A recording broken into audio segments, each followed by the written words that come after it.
Welcome to the wonderful world of old sheet music. I am your host, Nicholas Carroll. Tonight I am looking at a piece that is from 1973, so not as old as many of the others I've done recently.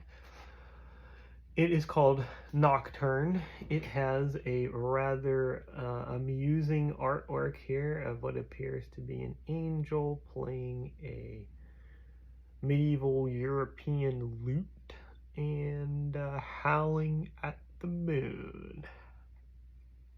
And so, I suppose that's supposed to equate with Nocturne. I also think it's kind of funny the silhouette as like a, I don't know what that's supposed to be over there. A scruffy thing. It's also kind of intriguing because on the back we have a advertisement for composer statues and plaques, which of course are a staple of piano teachers everywhere, having these little statue people of different composers. You can order them here, and they're unbreakable vinyl plastic, strong, tough, and washable. Important. It does not say their price. I was going to laugh at that, but it doesn't have that.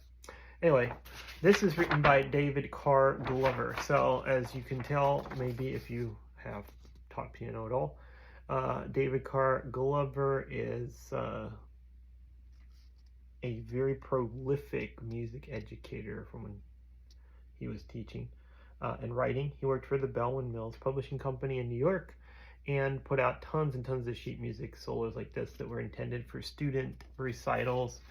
There's still people who are doing that nowadays, and there's like the select few who get to work for the publishing company, and they just kind of churn stuff out so that you can have a variety of things at a student recital, and everybody's playing something different every year and all that kind of thing.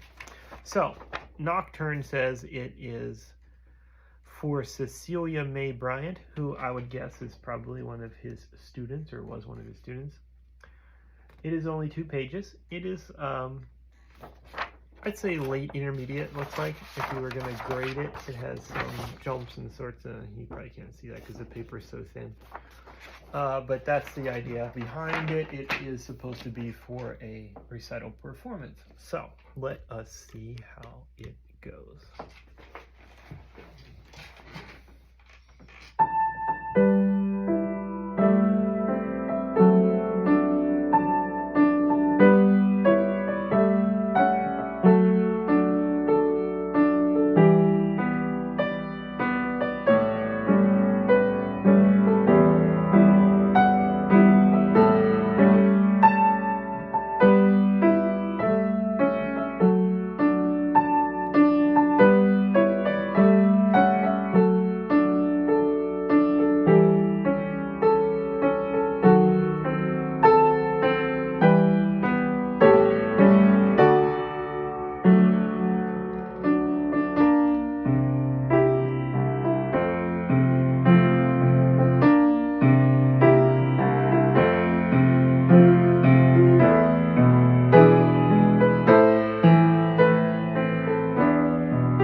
we have it, Nocturne by David Carr Glover. One comment I have upon this piece after playing it is that it was kind of a nice song. I wouldn't say it was bad by any means.